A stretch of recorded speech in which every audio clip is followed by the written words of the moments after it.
오늘은 그리스도 없는 그리스도인입니다. 그리스도가 없는 그리스도인, 참 최고로 불쌍한 사람이지요. 오늘 여러분이 그리스도가 나의 주인이심이 확실히 믿어지고 고백되어지는 시간 되기를 바랍니다. 우리가 오늘 본문의 말씀을 읽으면서 여러분이 좀 기억나는 부분이 없습니까? 오늘 이것은 바울이 말한 최고의 메시지가 여기에 들어 있습니다. 대부분 이 갈라디아 2장 20절 말씀은 새신자 아니고는 다 알고 있는 말씀이고요. 또 교회를 다녀본 사람들은 이게 복음송으로도 이렇게 돼서 찬양도 많이 불렀던 그런 내용입니다. 그러다 보니까 우리가 오늘 본문의 말씀을 읽으면서도 그냥 습관으로 읽고 그냥 대충 읽고 지나가는 그런 또 부분이고 놓칠 수 있는 부분일 수도 있습니다. 쉽게 말하면 오늘 이 말씀은 굉장히 유명하고 중요한 구절입니다. 나는 그리스도와 함께 십자가에 못 박혔다 그랬습니다. 그래서 나는 못 박혔으니까 죽은 거예요. 십자가에 못이 박혔는데 안 죽고 살아있다. 그 고통은 이루 말할 수가 없습니다. 나는 죽었다. 이제 내 안에 누가 사느냐? 내 안에 그리스도께서 사신 것이다 라고 이렇게 고백합니다. 우리 안에 누가 계십니까? 그리스도께서 계십니다. 아멘입니까? 그리스도가 누굽니까? 이 사단이 바로 이 이름만 들어도 벌벌벌 떠는 이름입니다. 그리스도는 우리의 죄와 저주, 재앙을 완전히 꺾으신 분이십니다.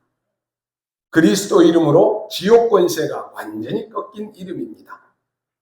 요한복음 요한1서 4장 4절의 말씀에 보니까 자녀들아 너희는 하나님께 속하였고 또 그들을 이기었나니 이는 너희 안에 계신 이가 세상에 있는 자보다 크심이니라 라고 이렇게 말씀합니다. 우리 안에 계신 그가 세상에 있는 자보다 더 크다라고 이렇게 말씀합니다. 우리 안에 계신 그분이 세상 임금보다 더 크신 분이십니다. 우리 안에 계신 이 그리스도께서 마귀보다 더 크신 분이십니다. 그러니 걱정하지 말라라고 하는 것입니다. 내 안에 내가 주인되어 있고 내 안에 사단이 주인되어 있다고 하면은 당연히 걱정하고 염려하고 불안해야 됩니다. 내 안에 그리스도께서 사신 것이라 굉장한 메시지입니다. 오늘 여러분이 평생의 응답이 뭔가를 찾고 돌아가시기를 바랍니다. 나는 평생에 어떤 응답을 가지고 갈 것이냐? 이게 바울이 고백한 평생 응답의 열쇠입니다. 멸망받아야 될 나는 우리는 십자가에 죽어야 됩니다. 창세기 3장, 6장, 11장에 묶여있는 이 함정 올무 틀에 완전히 빠져있는 우리는 당연히 죽어야 됩니다. 지옥 백성인 나는 십자가에서 당연히 죽어야 됩니다. 그리고 내 안에 그리스도께서 사시는 것이다. 엄청난 복음입니다. 여러분이 평생에 답을 얻어야 되는 복음입니다. 우리가 이유를 알아야 되겠죠. 왜 지금 이 얘기를 하고 있는 것입니까? 이스라엘 나라는 없어졌습니다. 지금 이스라엘은 로마에 속국되어 있습니다. 조금 있으면 이스라엘 나라는 완전히 없어집니다. 후대들은 어떻게 됩니까? 뿔뿔이 흩어져서 죽거나 유랑민으로 가야 됩니다. 이스라엘에게 와져 있는 영적 문제는 심각하게 퍼져 있습니다. 심지어 길거리에 불치병자들이 줄을 서 있는 그런 상황입니다. 얼마나 병자들이 많은지 여기를 가도 병자, 이 동네를 가도 병자 수두룩한 거예요. 여러분 미국에는 지금 마약과 정신질환자들이 줄을 서 있습니다. 어느 정도 심각한지도 몰라요. 이제는 초등학교까지도 아이들이 마약에 손을 댑니다. 총기 소유를 다 하니까요. 뭐 초등학교, 중학교 할 것 없이 총기 사건이 계속 일어나고 있지 않습니까? 예수님 당시에도 얼마나 병자들이 많이 있는지 예수님이 가시는 곳마다 줄을 섰다니까요. 제자들이 묻습니다. 예수님, 저 사람들이 저런 장애가 있는데 저게 부모의 죄 때문입니까? 아니면 자기 죄 때문입니까? 라고 이렇게 물었습니다. 이 질문은 자기 수준으로 질문한 것입니다. 사람들이 질문하는 거 보면 다 자기 수준으로 얘기해요. 자기 수준으로 말한다니까요. 예수님께서 뭐라고 말씀합니까? 그것은 부모의 죄도 아니고 자기 자녀의 죄도 아니다. 하나님이 하시고자 하시는 일이 있다라고 말씀합니다. 그러면 하나님이 하시는 일, 그게 뭐냐라고 하는 것입니다. 여러분이 하나님이 하시고자 하시는 일이 뭐고 내 평생에 내가 응답받아야 될 일이 뭔가 그걸 찾아야 됩니다. 하나님은 나를 향한 하나님이 하시고자 하시는 일이 뭘까? 하나님은 나에게 직분을 주셨는데 내게 주신 이 직분을 통해서 하나님이 하시는 일이 뭘까? 그러면 내가 평생 동안 받아 누려야 될 응답이 뭘까? 그거 찾아야 됩니다. 하나님이 뭐를 약속하셨습니까? 그리스도를 약속하셨습니다. 문제는 그리스도를 놓쳐버리니까 사람들이 어떻게 됩니까? 자꾸만 흑암 속에 빠지는 것입니다. 이게 누구의 장난인지도 모릅니다. 오늘 중요한 것은요. 가장 큰 문제가 뭡니까? 불신자가 문제입니까? 아니에요. 불신자가 아니라 그리스도인입니다. 무슨 그리스도인입니까? 그리스도가 없는 그리스도인이 문제다라고 하는 것입니다. 교회는 다녀요. 열심히 합니다. 봉사, 헌신 다 합니다. 직분도 있어요. 그런데 그리스도가 없어요. 그게 가장 큰 불쌍한 사람이잖아요. 교회를 다녔는데도 구원의 확신 없이 다닌 사람 많습니다. 저는 현장에서 이런 분들을 많이 만나봐요. 장로님들 많아요. 권사님들 많아요. 그리스도가 없는 그리스도인이 많다니까요. 이게 가장 큰 문제입니다. 오늘 여러분이 답을 찾아야 되는데 말씀 속으로 들어가야 됩니다. 바울이 지금 애타게 말하는 이 부분과 소통이 되어야 되는 것입니다. 여러분이요, 주의 종이 강단에서 말씀을 전할 때 그 말씀과 하나님이 나에게 주신 말씀으로 소통이 되어야지만이 말씀이 나의 말씀으로 들려지는 거예요. 와서 예배를 드리는데도 무슨 말씀을 하는지 멍하게 앉아있으면 응답이 오는데도 멍한 응답이 오니까 못 누리는 거예요. 하나님이 나에게 주신 말씀과 소통이 되어야지만이 응답이 온다니까요. 바울이 지금 애타게 지금 말하고 있잖아요. 그 말씀이 내 것으로 붙잡아야 되는 것입니다. 우리가 서로 얘기할 때도요. 마음이 통해야 얘기가 되는 것입니다. 지금 하나님이 뭐라고 말씀하시는 거냐? 바울이 지금 어떤 심정으로 지금 얘기하고 있느냐? 이게 통해야 된다니까요. 하나님이 하실 일이 있다 그랬는데 그게 무슨 말입니까? 흑암에 빠진 자를 그리스도로 말미암아 해결하겠다라고 하는 것입니다. 하나님이 하시겠다는 거예요.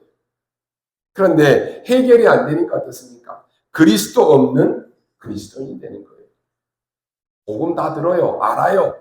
아유, 목사님 하신 말씀 다 알아요. 알아요. 아는데 이게 내게 말씀이 안 들려지는 거예요. 아는 거하고 내가 믿고 누리는 거하고는 다른 거예요. 알고 다 아는데 내게 안 된다니까요. 그리스도인인데 그리스도가 없는 그리스도인. 참 엄청난 불쌍한 사람입니다. 오늘 여러분이요, 응답 받으려고 하면 잘 보셔야 됩니다. 이게 누구의 책임도 아닙니다. 오래된 것입니다. 여러분의 개인의 영적 문제, 가정 가문의 영적 문제, 오래된 것입니다. 아담 하와가 에덴 동산에서부터 하나님을 떠나면서부터 일어난 일입니다. 뱀에게 속아가지고 하나님을 떠나면서부터 온 그 문제가 오래됐잖아요. 여러분의 가정 가문을 통해서 왔는데 오래된 것이 이 문제는 지금도 계속되고 있습니다. 더 큰 문제는 이걸 지금 모른다라고 하는 것입니다. 창세기 3장에 네가 하나님처럼 되면 된다. 그래서 하나님처럼 된 줄 알았는데 이게 완전히 사단에게 붙잡혀버리는 네피림이 되어버린 것입니다. 네가 열심히 하면 성공해. 네 이름으로 바벨탑 높이 쌓으면 너는 성공해. 성공한 줄 알았는데 더 큰 문제가 오는 거예요. 성공한 줄 알았는데 어느 날 보니까 다 와르르 무너져 버리는 거예요. 그게 바벨탑 아닙니까? 이 속에서 몸부림치게 되는데 그러면서 만든 것이 뭡니까? 마치 하나님인 것처럼 우상을 만드는 거예요. 이스라엘 백성들이 모세가 기도하러 갔을 때 어떻게 합니까? 모세 형 아론을 통해 가지고 야, 저 우리 하나님이 안 보니까 하나님 보이는 신을 만들자. 금송아지를 만들어서 섬기잖아요. 그게 우상이에요. 뭔가를 만들어서 열심히 섬겨요. 그게 우상이고 종교입니다. 종교가 나쁘다는 거 아니에요. 종교 가지고는 구원받을 수 없습니다. 종교 가지고는 저주 재앙을 무너뜨릴 수 없습니다. 종교 가지고는 지옥 권세를 깨뜨릴 수 없다니까요. 해결이 되면 좋은데 열심히 하면 할수록 해결은 안 되고 더 큰 어려움, 더 큰 재앙이 들이닥치는 것이 어느 정도까지 옵니까? 여러분의 후대에게까지 문제가 옵니다. 왜 우상 숭배하지 말라라고 합니까? 우상 숭배하면 출애굽기 20장 3절 5절에 3, 4대까지 망한다고 그랬어요. 왜 제사 지내지 말아라고 합니까? 고린도전서 10장 20절에 보니까 제사 지내는 것은 우리 집안에 어마어마한 귀신들을 불러 모아드리는 거예요. 아니, 제사 지내니까요. 우리 아버지 목소리로 오셨는데요. 아니요. 귀신이 아버지의 형상으로 가장한 것입니다. 속이는 거예요. 그러면요. 부모님이 오셔가지고 제사상을 드신다라고 하면은 자녀들이 제사 많이 지내면 자녀들이 잘 돼야 되잖아요. 그런데 망합니다. 제사 많이 드리는 집안일수록 영적 문제, 정신 문제 어마어마하게 옵니다. 왜요? 사단이 하는 짓이니까. 속지 말라라고 하는 것이. 지금요, 우리가 이 속에서 몸부림치면서 만들었는데 해결이 안 되니까 계속 문제 오는데 지금 어떻습니까? 정신병 문제 왔습니다. 정상적인 사람이 만나보지 못할 정도로 정신병 시대가 왔어요. 완전히 지금 급증하고 있습니다. 그리고 불치병자들이 수두룩하게 생겨나고 있습니다. 이 흑암을 막아야 되는데 막을 수 있는 빛이 뭔가를 모르니까 놓치는 것입니다. 오래된 것입니다. 더 중요한 것은요. 성경을 그렇게 열심히 읽고 예수님을 그렇게 잘 믿는다라고 자기 자신으로 얘기했던 유대인들이 이걸 모르는 거예요. 오늘 이 유대인들이요. 어떻게 그리스도를 깨달았습니까? 야훼는 하나님은 우리나라의 하나님이다. 이렇게 깨달은 것입니다. 말도 안 되는 소리죠. 메시아는 저 모든 이방 나라들을 다 무너뜨리고 만왕의 왕으로 설 우리의 메시아다. 이렇게 깨달은 것입니다. 우리만 선민이고 저 사람들은 전부 이방인이야. 그렇게 깨달은 것입니다. 말도 안 되는 소리인데 그렇게 깨달았다니까요. 하나님은 이스라엘 나라에다가 복음을 주고 거기서 시작하라고 줬는데 가지라고 준 거 아니에요. 너희들만 딱 가지고 그거 전하지 말고 딱 가지고 숨기고 있어. 그러라고 준 거 아니라니까요. 너희들만 누리라고 준 게 아니라니까요. 이 빛을 줬는데 빛을 비추지 않고 다 덮어놓은 거예요. 오늘 우리는요. 우리가 바울 이후에 많은 선교사님들이 우리나라에서 복음을 전하지 않았다.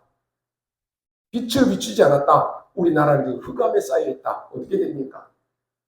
우리의 후대, 우리나라 다 망하는 거예요. 하나님이 선교사님들을 통해서 우리나라에 복음의 빛을 비춰서 지금 우리가 이렇게 잘 사는 것입니다. 그러면 지금 우리는 복음의 빚진 자들입니다. 여러분은 복음의 빚진 자예요. 빚을 졌으면 갚아야 되잖아요. 어떻게 해요? 237 나라 5천 종족을 두고 기도하는 거예요. 아직도 우리는 이 복음을 듣고 복음이 너무 풍성한 시대에 그냥 가치 없이 그렇게 보냈는데 237 나라 5천 종족이 한 번도 우리가 가진 이 복음을 들어본 적이 없다니까요. 복음이 뭔지도 몰라요. 그러니까 지금도 저 미개한 나라에서는 사람 잡아먹고요. 사람을 그냥 제사 지내고 이런 일들이 일어난다니까요. 그런 나라에 우리가 다 갈 수는 없잖아요. 그래서 여러분이 그 나라를 두고 기도하는 거예요. 기도는 시공간을 초월합니다. 왜 우리가 지금 망대 번역별로 나눠가지고 구역을 놓고 우리 지역과 전 세계 237 나라에 그 놓고 기도하라고 합니까? 여러분이 기도하는데 그 기도의 능력은 전 세계 237 나라 5천 종족까지 전해지는 거예요. 얼마나 중요합니까? 오늘 이걸 모르면요, 기도 안 하는 거예요. 이 빛을 줬는데 안 비추고 감춰놓는다니까요. 심지어 복음을 받은 초대교회도 어떻습니까? 그리스도가 없다니까요. 여러분이 오늘 그 찾아야 될 답이 뭡니까? 그리스도가 아닙니다. 그리스도의 능력을 내가 누리고 흑암 가운데 빠진 자를 살려내야 되는 것입니다. 오늘 여러분의 가정 가문에 우상 숭배하고 제사 많이 지냈던 흑암으로 덮여있던 여러분의 가문에서 여러분을 하나님이 뽑아냈다니까요. 그게 하나님의 은혜입니다. 왜요? 여러분을 통해서 가정 가문의 복음화 주역되라라고 하는 것입니다. 이제는 흑암에 덮여서 저주 재앙 가운데 놓여있는데 여러분을 통해서 가정에 명문화 시키라라고 하는 것입니다. 복음화 시키라라고 하는 것입니다. 이 언약을 딱 붙잡으십시오. 그게 여러분의 평생에 오는 응답이 되어야 되는 것입니다. 오늘 본문에 뭐가 나와 있습니까? 초대교회의 대표적인 두 지도자가 나왔습니다. 바울과 베드로입니다. 이 사람들이 지금 충동 사건으로 인해서 더 정확하게 말하면 바울이 지금 베드로를 공개적으로 책망하는 그런 사건이 안디옥에서 일어났습니다. 사도 바울은 이 사건을 통해서 율법 체질의 그 옛 틀을 완전히 깨버리고 복음 체질의 세트를 갖추라라고 하는 것입니다. 우리가요, 나도 모르게 율법, 신비 이런 것이 너무 딱 뿌리 내려 있다니까요. 그래서 어떤 중요한 문제가 딱 터지면 내가 율법의 체질로 또 돌아가고 어떤 문제가 또 터지면 내가 신비 체질로 또 돌아가는 거예요. 그러니까 지금 바울이 이 지금 율법, 이런 신비, 이런 체질들을 다 버리고 복음 체질로 뿌리 내리라라고 하는 것이. 오늘 11절에 보니까 게바가 나오는데요. 요한복음 1장 42절에 게바가 누굽니까? 베드로입니다. 너무 바울이 지금 기가 차가지고 베드로에게 책망합니다. 베드로는 나름대로 이방인 신자들과 함께 음식 나눠 먹고 교제하고 있었는데 예루살렘에서 온 이 유대 율법주의자들이 도착하자마자 베드로에게 막 공격을 퍼붓습니다. 어떻게 이방인들하고 같이 밥 먹을 수 있어? 그러니까요, 두려워해서 더 이상 이방인과 교제하지도 않고 그들을 멀리한 것입니다. 베드로가 이렇게 하니까요, 다른 유대인 형제들도 따라서 그렇게 했고 결국은 오늘 읽은 말씀에 바나바까지 외식하는 이러한 처지에 이르게 됩니다. 베드로가 순간적으로 자기 가지고 있었던 그 율법의 옛 체질로 돌아가 버리는 거예요. 문제가 딱 터지니까 율법 체질로 돌아가 버린 거예요. 복음 체질은 어떻습니까? 모든 이방인들과 함께 식사하고 교제하고 복음 전해야 된다. 이게 복음 체질 아닙니까? 처음에 베드로도 그런 마음으로 했는데 주변에서 자꾸 막 어떻게 이방인들 집에 가? 어떻게 이방인들과 식사할 수 있어? 어떻게 이방인들과 교제할 수 있어? 책망하니까요. 맞네. 다시 율법 체질로 돌아가 버립니다. 두려워가지고. 사도 바울은요, 마치 복음보다 율법이 우선인 것처럼 보이는 그 행동을 했던 베드로를 보고 가만히 있을 수가 없는 거예요. 결국 복음의 진리를 왜곡하는 모습이었기 때문에 바울은 베드로를 공개적인 자리에서 그냥 막 책망하는 거예요. 질책을 합니다. 또 야고보가 사람을 보내서 뭐라고 말합니까? 이방인과 식사하지 말아라 그랬습니다. 예수 믿어도 할례 받아야지 구원받아. 이게 복음입니까, 여러분? 성경에 할례 받아야지 구원받는다 했습니까? 아니잖아요. 그런데 여기에 또 이 베드로, 게바가 맞아 동의를 한 거예요. 그래서 바울이 찾아와서 아니 어째서 그러느냐 지금 그 얘기를 하는 것입니다. 더 웃기는 것은요. 남은 유대인들이 와서 13절에 보니까 계속 이야기합니다. 예수 믿는다고 핍박하고 이단 유명까지 쓰고 다녔던 초대교회가 이렇게 했다라고 하는 말입니다. 우리는 어떻습니까? 여러분의 가정 가문에서도 다락방, 저 이단이야. 빡 받잖아요. 이단 아닌데, 이단 누명 써가지고, 복음 운동하지 못하도록 막는데, 여러분의 집안에서 여러분을 핍박하는 사람 많잖아요. 그 핍박을 여러분이 지금까지 견디고 왔는데, 주변에서 막 얘기하니까, 맞는 것 같네? 내가 틀렸나? 그렇게 생각한다니까요, 사람들이. 더 웃기는 것은요, 바나바도 그랬다라고 하는 것이. 바나바가 누굽니까? 바울을 양육하고 선교까지 나갔던 사람 아닙니까? 이 사람조차도 이렇게 지금 유혹되었다라고 하는 말입니다. 왜 우리가 복음 각인하라고 합니까? 여러분이 복음으로 각인하지 않으면 어떤 문제와 어떤 유혹 앞에 흔들려 버리는 거예요. 아, 맞나 보네. 복음이 딱 우선으로 뿌리내리지 않으면 사람들이 하는 말이 흔들립니다. 여러분의 주변에 여러분에게 막 이간하고 여러분을 유혹시키는 일들이 얼마나 많습니까?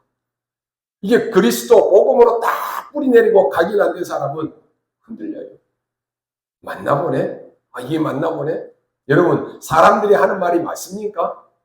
언젠가는 변합니다. 변하지 않는 것은 하나님의 말씀밖에 없습니다. 그렇다면 하나님의 말씀에는 어떻게 말했는지 그거 붙잡아야 될 거 아닙니까? 아니, 하나님이 강단을 통해서 목사님을 통해서 주신 말씀에는 뭐라고 했지? 그거 붙잡아야 되는 거예요. 그런데 우리는 어떻습니까? 사람 말 듣고는 말씀과 전혀 상관없는 결단을 내려요. 그리스도도 필요 없어요. 그러잖아요.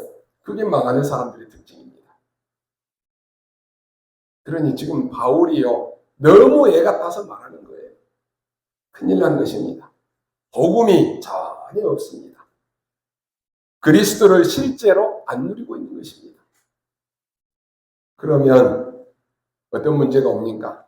재앙을 이길 수가 없습니다.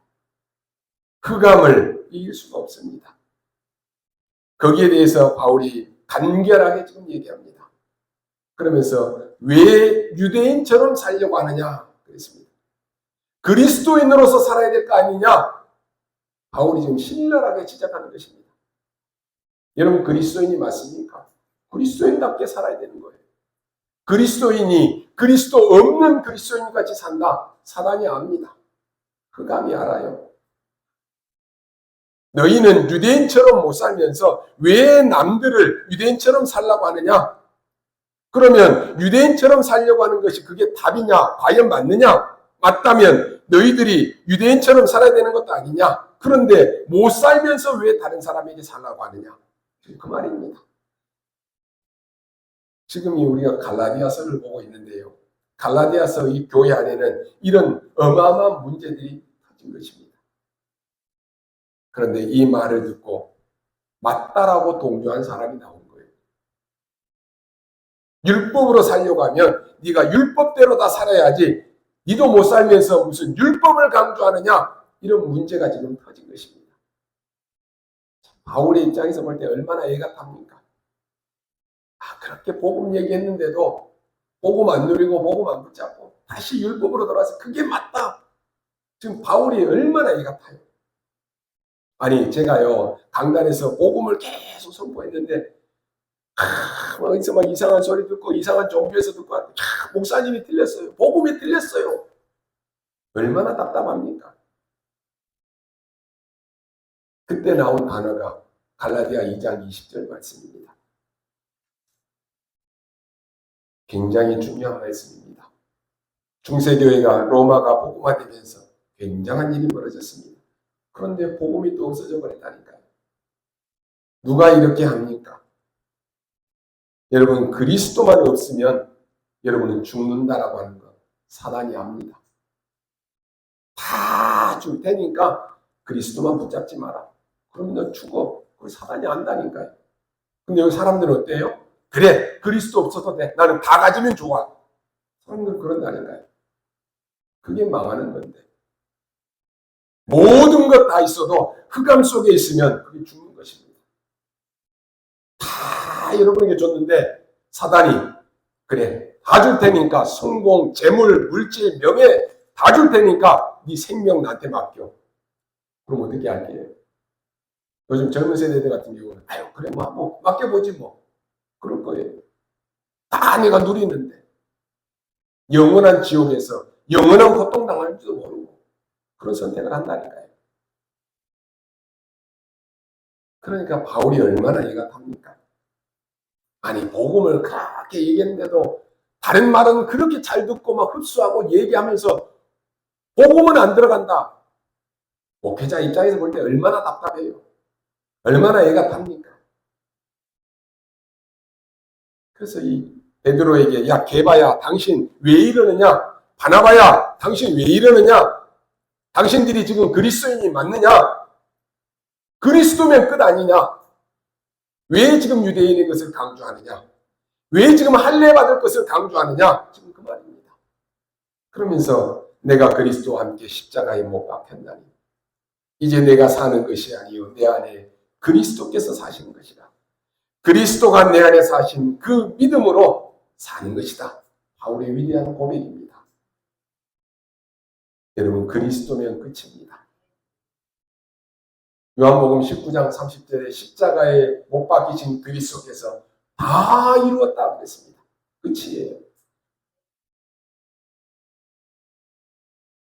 이 말로요. 이거 보십시오. 이 일로 인해서 결국 어떻게 됩니까? 하나님이 로마 복음화, 세계 복음화를 누구에게 맡깁니까? 바울에게 맡긴 거예요. 사실상 베드로는 세계 복음화에 쓰이지 못했습니다. 그냥 교회당 하나 짓고 지키는 것으로 끝나버려요. 자 마게도냐 로마까지 누구를 보냅니까? 바울을 보내요. 하나님이 바울과 그 팀을 보낸 것입니다. 오늘 여러분이 답이 나야 됩니다. 빛은 그리스도입니다. 흑암에 빠진 자 건져내야 됩니다. 왜 믿음으로 구원받습니까? 우리는 할 수 없습니다. 우리 능력으로는 할 수 없어요. 왜 은혜로 구원받습니까? 만들어낼 수 없다니까요. 자꾸 우리가 행위를 강조하는데 그것은 뒤의 것이고 구원은 하나님의 은혜로 믿음으로 말미암아 받는 것입니다. 이 그리스도가 증거될 때 모든 흑암은 다 무너지는 것입니다. 오늘 진짜 복음 붙잡는 여러분 되시기 바랍니다. 여러분이 진짜 복음을 붙잡았는지 안 붙잡는지 그걸 흑암이 안다니까요. 그걸 사단이 압니다. 그리고 많은 사람들은 몰라도 하나님은 아십니다.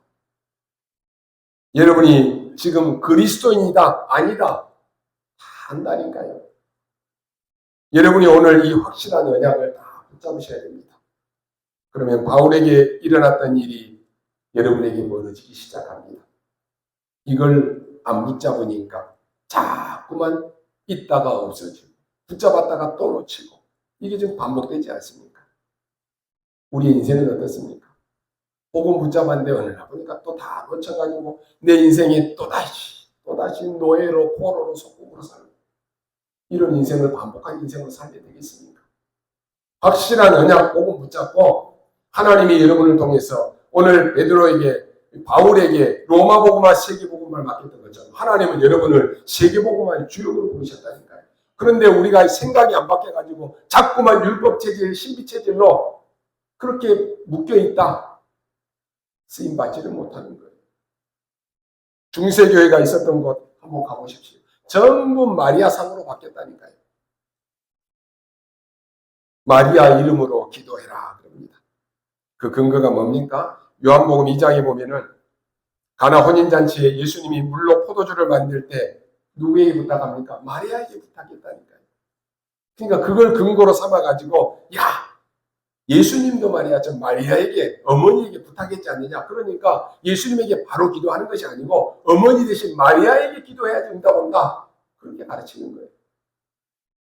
우리가 윤리적으로 이론적으로 보면 맞는 말처럼 들리잖아요. 그게 속이는 것입니다. 그게 틀린 것입니다. 보통 착각하는 것이 아니라니까요. 그래서 전부 지금 저기 유럽이나 서양에서는 마리아 중심이라는 거예요. 예수님은 아무것도 아닙니다. 필리핀 같은 데 가보십시오. 온 천지 마리아 상이에요. 이런 식으로 모든 유럽, 러시아까지 다 지금 흑암으로 덮여버렸습니다. 도대체 누구의 장난이겠습니까? 오늘 여러분이 이 언약 딱 붙잡으십시오. 우리나라도 온 천지 흑암으로 뒤덮이잖아요. 마리아상으로 하고 온 천지에 뱀, 용, 온 천지 그림으로 하고 덮여 있잖아요. 여러분 르목사님 그런 말씀 하잖아요. 대만에 갔더니 교회에도 그냥 용 그림 그려놓고 대만의 용은 착한 용이다. 착한 용이 어디 있습니까? 착한 사단 마귀가 어디 있느냐라고 하는 것이. 원래 목적은 이놈들은 이간질하는 자, 속이는 자, 죽이는 자예요. 그게 목적이에요. 여러분이 평생의 응답을 붙잡고 나는 어둠에 빠진 자를 살려내는 이 빛의 사명을 감당해야 되겠다 결단하시기 바랍니다. 그러면 간단하게 우리가 역사를 한번 살펴볼 필요 있습니다. 애굽 시대입니다. 애굽 시대에 지금 노예로 가 있는데 다른 것으로 안 됩니다. 그래서 모세야 내 백성을 데리고 피제사 드리러 가라 그랬습니다. 왜요? 다른 것으로 안 된다니까요. 10가지 재앙이 내렸는데 안 돼요. 피제사 드릴 때 해방된 것입니다. 애굽에 10가지 기적을 내렸는데 바로왕이 항복을 안 한다니까요. 양의 피 바르는 날 빠져나왔습니다. 여러분의 가정 가문의 모든 영적 문제는 그리스도 아니고는 해결이 안 된다니까요. 이때 하나님이 새 절기를 줬습니다. 절대로 변하지 않는 언약궤 줬습니다. 예배만 드려도 승리할 수 있는 성막 중심으로 움직이게 만들었습니다. 이스라엘 백성들은 40년 광야 생활을 하면서 성막 중심으로 살았다니까요. 성막을 향해서 집을 지었다니까요. 그래서 여러분이요, 우리 중직자들과 우리 성도님들은 교회 중심으로 모여야 되는 거예요. 교회 중심. 어떤 분들은 그래요. 아유, 교회하고 멀리 떨어져야지만이 새벽 예배, 수요 예배, 금요 예배 안 나오니까 멀리 살아야 되겠다. 그것 자체가 망한 거예요. 그렇잖아요. 정말 응답받는 사람은 교회 중심에 집을 짓고 교회 중심으로 모여서 내가 예배 중심으로 살아야 되겠다. 그게 축복받는 사람이에요. 이스라엘 백성들은 그게 축복이라니까요. 블레셋 시대에 보십시오. 이때 뭐 한 줄 아십니까? 미스바로 모였습니다. 또 잘못하면 놓친다니까요.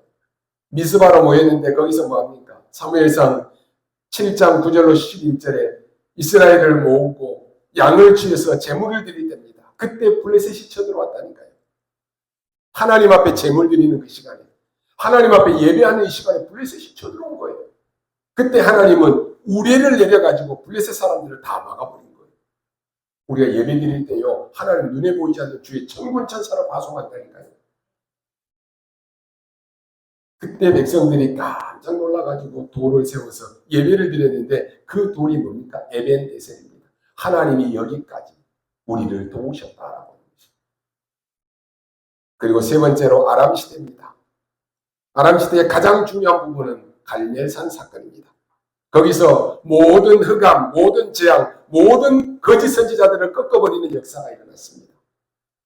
거기에도 도저히 여러분이 이해 안 되는 제사가 나옵니다. 모든 흑암 세력을 이기는 것을 하나님이 주신 것입니다.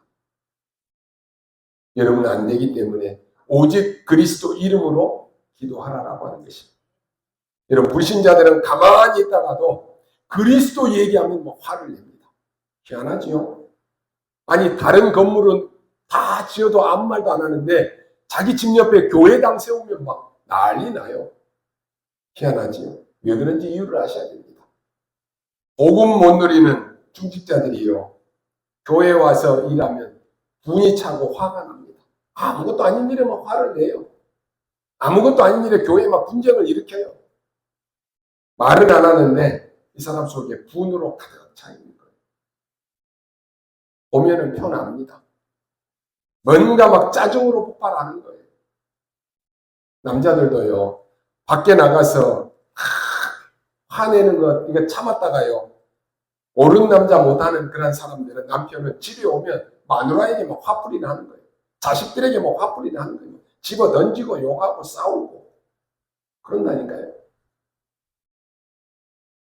분이 가득 차서 그런 것입니다. 여러분 분, 화 무서운 것입니다. 바리새인이 막 화를 내면서 베드로를 보고 뭐라고 말합니까? 그리스도 얘기하지 말아라 그랬다니까요. 무서운 말이죠. 자기도 모르게 튀어나온 말이에요. 스데반을 돌로 칠 때 유대인들이 막 이를 갈고 분을 냈다 그랬잖아요. 희한하죠. 그리스도 얘기하니까. 왜 그리스도 얘기하느냐 그랬습니다. 기가 차지요. 베드로가 뭐라고 대답합니까? 천하에 구원 얻을 만한 다른 이름을 우리에게 주신 적이 없다 그랬습니다. 확실히 언약 붙잡으시기 바랍니다. 사단을 꺾을 수 있는 이름은 그리스도밖에 없습니다. 여러분의 가정, 가문의 모든 흑암을 꺾을 수 있는 이름은 그리스도밖에 없습니다. 가문을 살릴 수 있는 유일한 길은 복음밖에 없습니다. 그 축복을 여러분에게 주셨다니까요. 이 사단은 다른 것으로는 절대로 겁내지 않습니다. 재앙, 흑암, 사단은 여러분을 두려워하지 않습니다. 오직 예수 그리스도 이름 앞에만 무릎 꿇는 것입니다. 이거 하지 말라 그랬다니까요. 누가요? 사단이. 그러니요, 예수님이 하라고 하는 것은 하지 않고 하지 말라라고 하는 것은 꾸지꾸지 하는 거예요. 그러니요, 망할 수밖에 없는 거예요. 그러니 응답 못 받는 거예요. 그러니 교회가 계속 문을 닫는 것입니다. 복음 전하라고 해서 하지 않고 맨날 율법, 도덕, 선행 그것만 강조하니까 교회들이 힘을 잃고 문을 닫는다니까요. 아무 응답도 없습니다. 네 번째로 바벨론 시대입니다. 거기서 또 포로로 잡혀간 사람이 뭐를 가지고 갔습니까? 렘넌트라고 하는 단어를 가지고 왔습니다. 말씀 붙잡고 갔다니까요. 이사야 7장 14절에 처녀가 잉태하여 아들을 낳을 것이니 그 이름을 임마누엘이라 한다 그랬습니다. 그거 가지고 간 거예요. 그리고 다섯 번째로 로마 시대입니다. 바울이 이렇게 말합니다. 내가 복음을 부끄러워하지 않는다 그랬습니다. 또 비난을 하니까 그런 것입니다. 이 복음은 모든 믿는 자에게 구원을 주시는 하나님의 능력이 됩니다. 첫째는 유대인에게요, 또한 헬라인에게로다. 오직 의인은 믿음으로 말미암아 살리라 그랬습니다. 이거 루터가 인용을 했잖아요. 그런데 세계가 뒤집어졌습니다. 무슨 말입니까? 여러분이 가진 그 신앙 고백은 모든 흑암 세력을 이길 수가 있습니다. 믿으시기 바랍니다. 그래서 너희는 빛이다 그랬습니다. 일어나라 빛을 발하라 그랬습니다. 나에게는 큰 문제 해결이 왜 안 됩니까? 이런 사람도 질문합니다. 정말로 나는 그리스도로 답이 났는데 왜 안 됩니까? 이런 사람도 있습니다. 속지 마시고 정확한 확실한 언약 딱 붙잡으시기 바랍니다. 결론으로 말씀드립니다. 바울은 다른 사람 병은 다 고쳤습니다. 그런데 자기 병은 안 나았습니다. 심지어 바울이 지나가는 곳마다 옷자락만 잡았는데도 환자가 나왔다니까요. 근데 바울은 자기 아픈 것 이게 안 고쳐지는 거예요. 그래서 고린도후서 12장에 보면은 바울이 이걸 놓고 3번이나 기도했다라고 말합니다. 내가 셋째 하늘로 올라갔다라고 말합니다. 셋째 하늘이 어디입니까? 그 뒤에 바울이 답을 했는데요. 내가 몸 안에 있었는지 몸 밖에 있었는지 모르겠다라고 고백합니다. 그 정도로 바울이 깊은 기도 속에 들어간 것입니다. 그리고 나서 깨달은 것이 뭡니까? 이게 나에게 은혜다라고 하는 것입니다. 바울에게 세계 살리기 위해서 주신 하나님의 은혜다. 이해가 됩니까? 우리는 아니 하나님이 그리스도라면서요. 모든 질병 다 고친다면서요. 왜 나는 안 고쳐줍니까? 나는 구원 못 받았습니까? 나는 하나님의 자녀 아닙니까? 우리 그렇게 막 불평원망하는 기도하잖아요. 바울이 하나님의 음성을 듣고는 네 은혜가 네게 족하다. 그게 네 은혜다. 이해가 잘 안 되시죠? 여러분 이해하려고 하지 말고 믿으시기 바랍니다. 하나님은 여러분에게 말씀하시는데요. 우리가 이해 안 되는 부분들을 말씀하실 때가 많아요. 여러분이 창세기 1장 1절에 태초에 하나님이 천지를 창조하시느니라 이해됩니까? 이해 안 되면 우리가 안 믿어야 됩니까? 예수님이 무리를 걸어오셨다. 사람들은 뭐라고 말합니까? 그 유령이다라고 말하니 귀신이다. 이해 안 되는 거예요. 우리가 하나님의 말씀을 들을 때 여러분이 이해하려고 하면 그거 안 되는 거예요. 믿으셔야 됩니다. 하나님의 말씀. 왜요? 살아있는 하나님의 말씀이기 때문에 믿을 때 역사 일어나는 거예요. 이해하려고 하면은 우리 신앙생활 못합니다. 불신자보다 못한 신앙생활 한다니까요. 세상 사람들이 하나님의 말씀을 들으면서 이해하려고 하니까 이해가 안 되니까 안 믿는 거예요. 그게 저주잖아요. 여러분이 하나님의 말씀이 믿어진다. 그게 은혜예요. 여러분 이해하려고 하지 마시고 하나님의 말씀을 믿으시기 바랍니다. 여러분에게 영적 문제 있습니까? 여러분의 가족 중에 어려운 사람이 있습니까? 그건요, 여러분이 속지 말고 언약 붙잡으시면 됩니다. 하나님이 세계를 살리기 위해서 주신 나에게 은혜다. 그래서 오늘 여러분이 결단 내리고요, 평생의 응답이 뭔가를 붙잡으셔야 됩니다. 거의 사람들 복음 말하면서 복음 안 누립니다. 그렇기 때문에 여러분이 조금만 누리면 됩니다. 여러분은 복음이면 다다. 복음이면 나는 충분하다. 그래야 됩니다. 여러분이 복음이면 문제될 거 아무것도 없습니다. 여러분 지금 문제라고 생각하는 게 그게 진짜 문제입니까? 복음이면 문제될 거 없습니다. 우리 집안은 지금 어려운데요. 우리 부모님은 조금 어렵고 무능한데요. 힘든데요. 괜찮습니다. 여러분 한 사람이 언약 딱 붙잡으면 됩니다. 내가 그리스도인이라면 이건 무조건 막아야 되는 것이.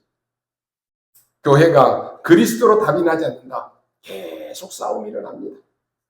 참 감사하죠. 우리 장로님들, 권사님들, 우리 집사님들 교회 안에서 이런저런 얘기 안 해요.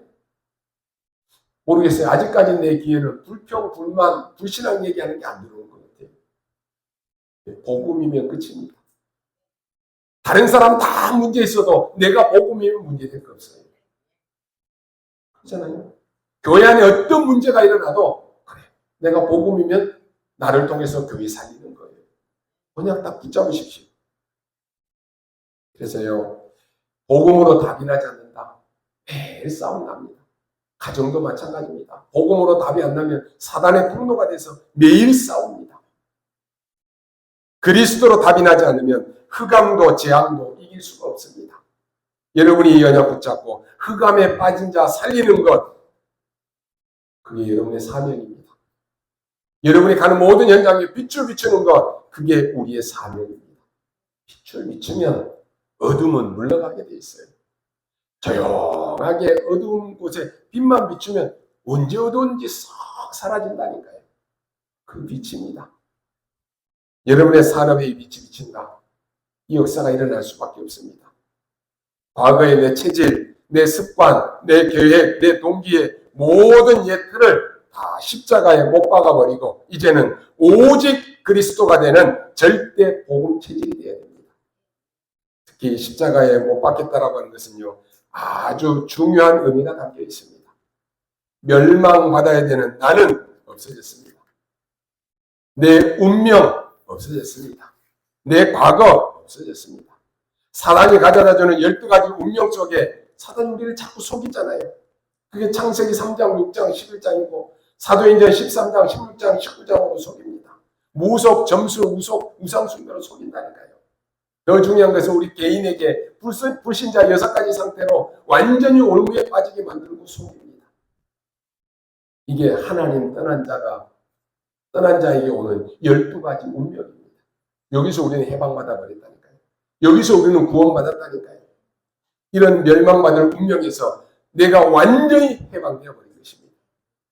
그러니 이제부터 여러분이 어떤 삶을 살아야 됩니까? 그리스도께서 내 안에 사시는 삶, 그거 사셔야 됩니다. 현장에 많은 지성인들이 영적으로 어려워합니다. 거기에 빛을 비추시기 바랍니다. 이게 여러분의 평생의 사명입니다.